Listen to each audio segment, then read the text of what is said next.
All right, good afternoon, good morning, whatever day it is. Whenever you're reading this, it's perfectly fine. I'm reading this on a Saturday, and it's just absolutely gorgeous today.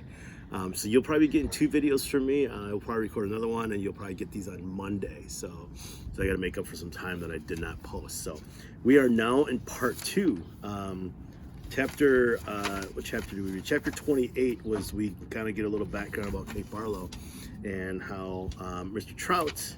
I almost said Mike Trout, a famous baseball player, but Mr. Trout and Linda, they confronted Kate Barlow for the treasure. And I think that's probably why they're digging, but I don't know yet though, so you have to follow along and listen. Mrs. Chen is yawning, so anyways, putting me to sleep here. All right, so now let's go ahead and start with chapter 29, and we're part two, the second hole, or the last hole. There was a change in the weather, for the worse. The air became unbearably humid. Stanley was drenched in sweat. Beads of moisture ran down the handle of his shovel. It was almost as if the temperature had gotten so hot that the air itself was sweating. A loud boom of thunder echoed across the empty lake. A storm was way off to the west, beyond the mountains. Stanley could count more than 30 seconds between the flash of lightning and the clap of thunder. That was how far away the storm was. Sound travels a great distance across the barren wasteland. Usually, Stanley couldn't see the mountains at this time of day. The only time they were visible was just at sunup before the air became hazy. Now, however, the sky was very dark off to the west, and every time the lightning flashed, the dark shape of the mountains would briefly appear. "Come on, rain," shouted Armpit. "Blow this way. Maybe it'll rain so hard it will fill up the whole lake," said Squid. "We can go swimming." 40 days and 40 nights, said X-Ray. "Guess we better start building us an ark. Get two of each animal, right?" "Right," said Zigzag. 2 rattlesnakes, 2 scorpions, 2 yellow-spotted lizards. The humidity, or maybe the electricity in the air, had made Zigzag's head even more wild-looking. His frizzy blonde hair stuck almost straight up. The horizon lit up with a huge web of lightning. In that split second, Stanley thought he saw an unusual rock formation on top of one of the mountain peaks. The peak looked to him exactly like a giant fist with the thumb sticking straight up. Then it was gone, and Stanley wasn't sure whether he'd seen it or not. "I found refuge on God's thumb." That was what his great-grandfather had supposedly said after Kate Barlow had robbed him and left him stranded in the desert. No one ever knew what he meant by that, and he was delirious when he said it. "But how could he live for 3 weeks without food or water?" Stanley had asked his father. "I don't know. I wasn't there," replied his father. "I wasn't born yet. My father wasn't born yet. My grandmother, your great-grandmother, was a nurse in the hospital where they treated him. He'd always talked about how she'd dab his forehead with a cool wet cloth. He said that's why he fell in love with her. He thought she was an angel." "A real angel?" His father didn't know. "What about after he got better? Did he ever say what he meant by God's thumb or how he survived?" "No, he just blamed his no-good pig-stealing father." The storm moved off further west along with any hope of rain, but the image of that fist and thumb remained in Stanley's head. Although instead of lightning flashing behind the thumb in Stanley's mind, the lightning was coming out of the thumb as if it were the thumb of God. Interesting. All right, chapter 30 is a little bit long, so we're going to go ahead and plow through it, though, okay? The next day was Zigzag's birthday, or so he said. Zigzag lay in his cot as everyone headed outside. "I get to sleep in because it's my birthday." Then a little while later, he cut into the breakfast line just in front of Squid. Squid told him to go to the end of the line. "Hey, it's my birthday," Zigzag said, staying where he was. "It's not your birthday," said Magnet, who was standing behind Squid. "It is too," said Zigzag. "July 8th. Stanley was behind Magnet. He didn't know what day of the week it was, let alone the date. It could have been July 8th, but how would Zigzag know? He tried to figure out how long he'd been at Camp Green Lake, if indeed it was July 8th. "I came here on May 24th, he said out loud. "So that means I've been here 46 days, said Zero. Stanley was still trying to remember how many days there were in May and June. He looked at Zero. He learned not to doubt him when it came to math. 46 days. It felt more like 1,000. He didn't dig a hole that first day, and he hadn't dug one yet today. That meant he dug 44 holes, if it really was July 8th. "Can I have an extra carton of juice?" Zigzag asked Mr. Sir. "It's my birthday." And to everyone's surprise, Mr. Sir gave it to him. Stanley dug his hole into the dirt, hole number 45. The 45th hole is the hardest, he said to himself. But that really wasn't true, and he knew it. He was a lot stronger than when he first arrived. His body had adjusted somewhat to the heat and harsh conditions. Mr. Sir was no longer depriving him of water. After having to get by on less water for a week or so, Stanley now felt like he had all the water he could want. Of course, it helped that Zero dug some of his hole for him each day, but that wasn't as great as everyone thought it was. He always felt awkward while Zero was digging his hole, unsure of what to do with himself. Usually he stood around a while before sitting off by himself on the hard ground with the sun beating down on him. It was better than digging, but not a lot better. When the sun came up a couple of hours later, Stanley looked for the thumb of God.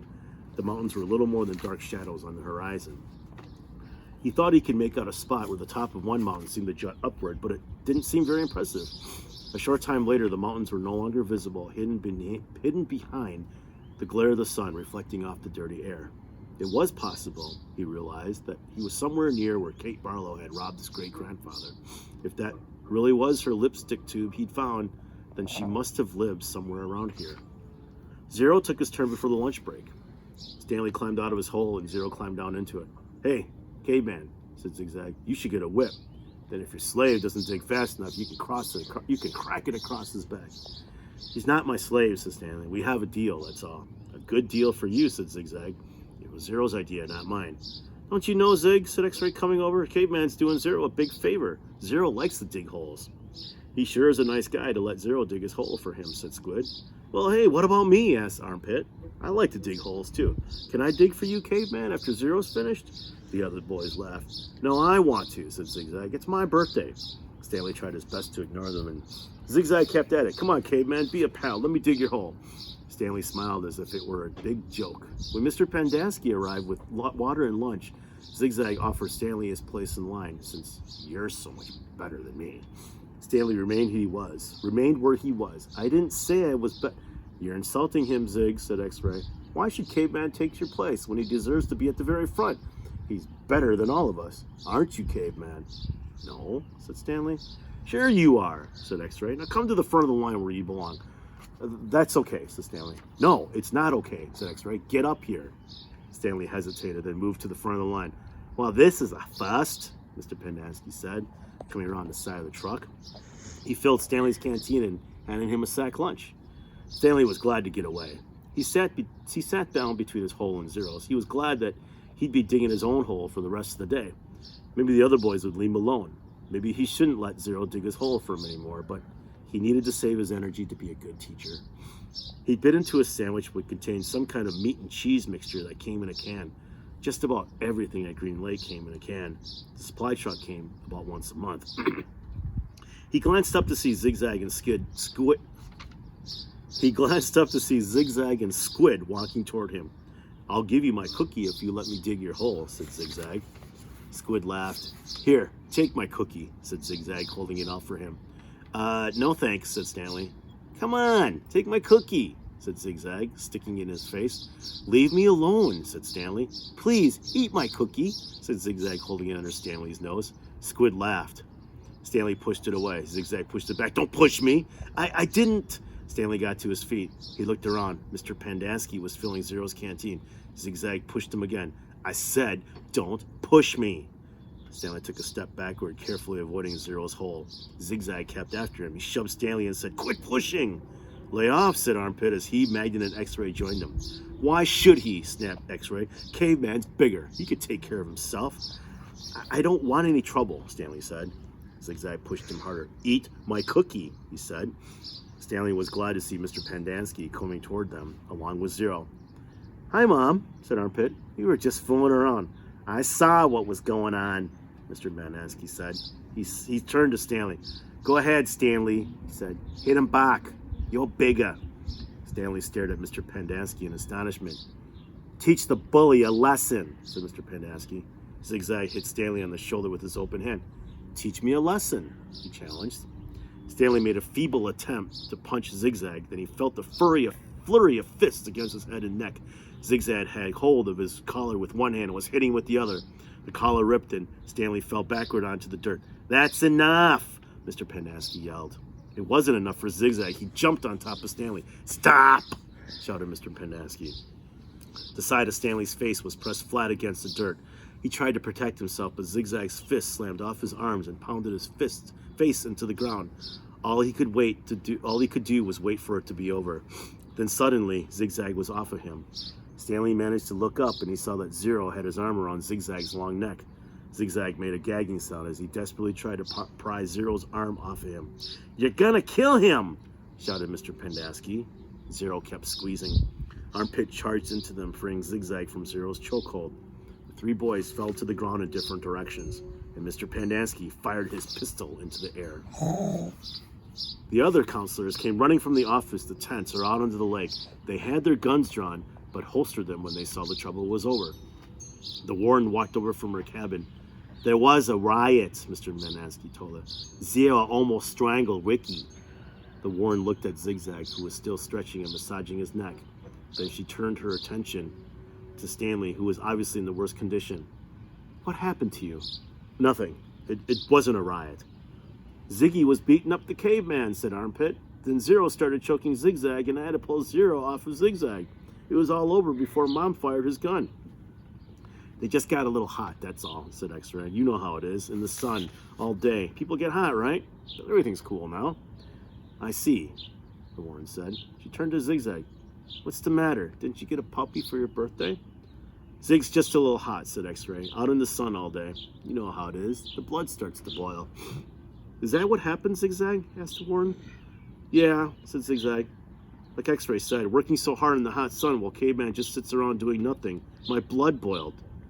Excuse me?" said the warden. "Caveman digs his holes, just like everyone else." Zigzag shrugged. "Sometimes." "Excuse me?" "Zero's been digging part of Caveman's hole every day," said Squid. The warden looked from Squid to Stanley to Zero. "I'm teaching him to read and write," said Stanley. "It's sort of a trade. The hole still gets dug, so what does it matter who digs it?" "Excuse me?" said the warden.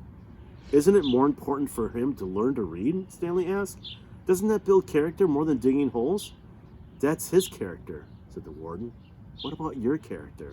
Stanley raised and lowered one shoulder. The warden turned to Zero. "Well, Zero, what have you learned so far?" Zero said nothing. "Have you just been digging Caveman's hole for nothing?" the warden asked him. "He likes to dig holes," said Mr. Pendanski. "Tell me what you learned yesterday, Zero," said the warden. "Surely you can remember that."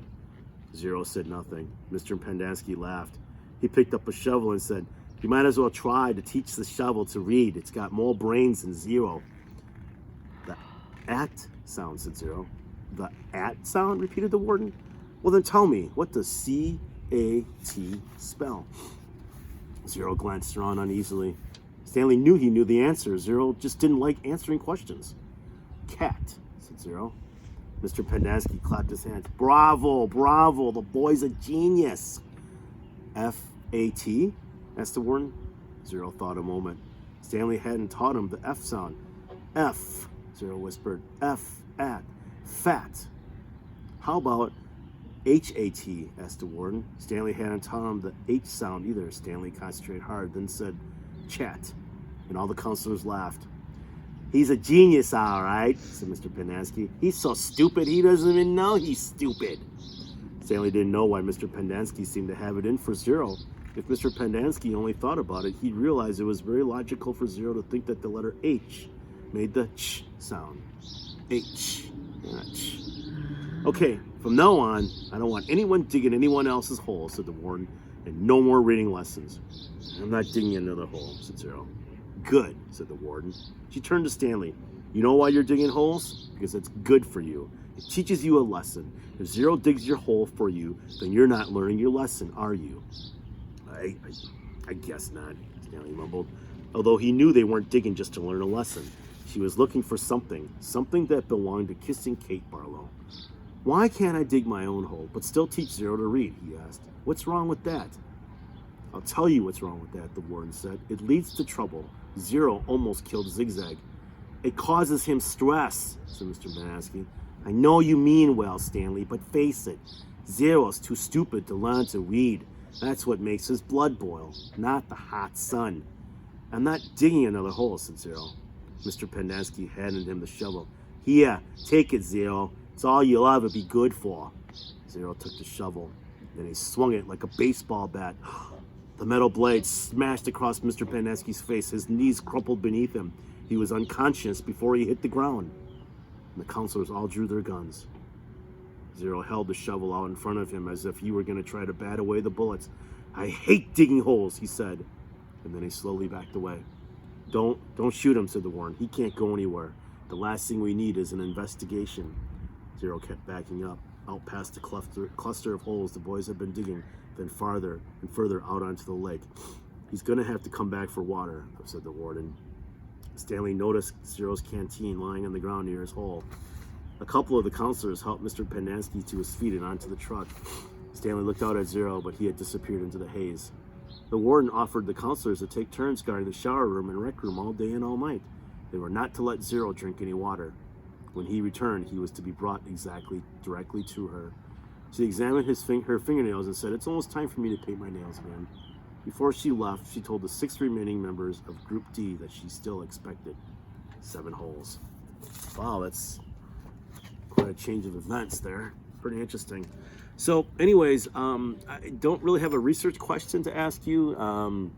I do, it's baseball season. It should be the middle of baseball season. So I'm wearing my Brewers hat that I picked up as a Christmas present from somebody in my class. They gave me a gift card to a store, and I found these on sale, like $10 or something like that.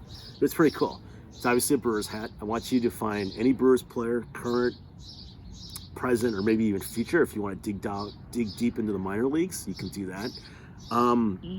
So other than that, that's all I pretty much have. I will talk to you guys soon in a couple days.